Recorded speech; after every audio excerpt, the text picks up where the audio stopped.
More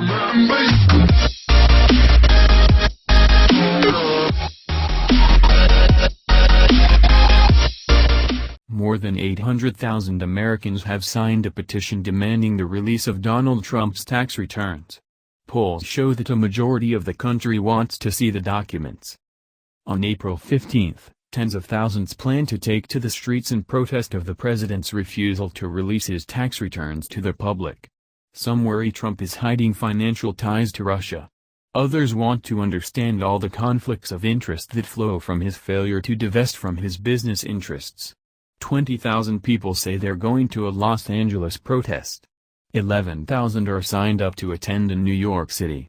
Folks will protest in Boise, Indianapolis, St. Louis, Raleigh, Pittsburgh, Knoxville, Salt Lake City, and other municipalities throughout the U.S. And this week, the movement got a new champion and 23 new targets for ire. The champion is Representative Bill Pascrell, who sits on the Ways and Means Committee. He found that a rarely invoked 1924 law could be used to examine President Donald Trump's tax returns for possible conflicts of interest and constitutional violations, USA Today reported. The 1924 law gives congressional committees that set tax policy the power to examine tax returns.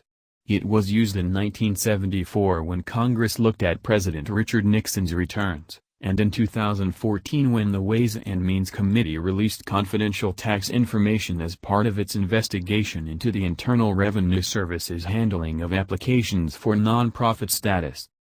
This prompted Democrats on the committee to introduce an amendment Tuesday that would have triggered a request for the tax returns to the Treasury Department. Unless this amendment is adopted, we will never see the president's tax returns while he's in office, Representative Sander Levin told his Republican colleagues. Before you stonewall this, I urge you to think twice. You'll only keep the issue alive.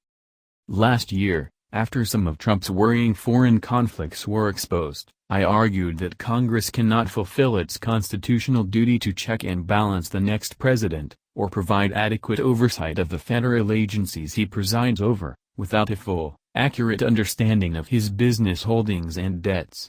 I urged Americans to tell their representatives that they favor an exhaustive inquiry into Trump's finances to determine exactly where his interests and ours diverge. The amendment was rejected on a party line vote by these 23 Republicans. The ones with asterisks next to their names represent relatively competitive districts, the others are thought to be in safe seats for the GOP, and only vulnerable in primaries. The vote could come back to haunt these legislators if the tax returns eventually come to light and reveal something that American voters feel they should have known, especially given the weak rationale offered by Republicans in defense of the vote. If Congress begins to use its powers to rummage around in the tax returns of the president, what prevents Congress from doing the same to average Americans? House Ways and Means Committee Chairman Kevin Brady told reporters, according to CNBC. Privacy and civil liberties are still important rights in this country, and the Ways and Means Committee is not going to start to weaken them. This strikes me as wildly unpersuasive. First, the law was reportedly used decades ago in the special case of a corrupt president and no slippery slope seems to have been stepped on. Second, a bright line question easily presents itself to keep Ways and Means off that slope. Do we have a constitutional responsibility to check, balance, and oversee the person whose tax return we are requesting? That ought to be sufficient to protect average Americans.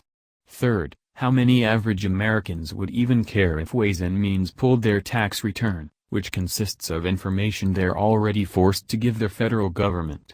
Fourth, there are about 6 dozen steps congressional Republicans could take to end privacy abrogations that are orders of magnitude more intrusive than a remote threat of a future Congress voting to look at one's tax returns.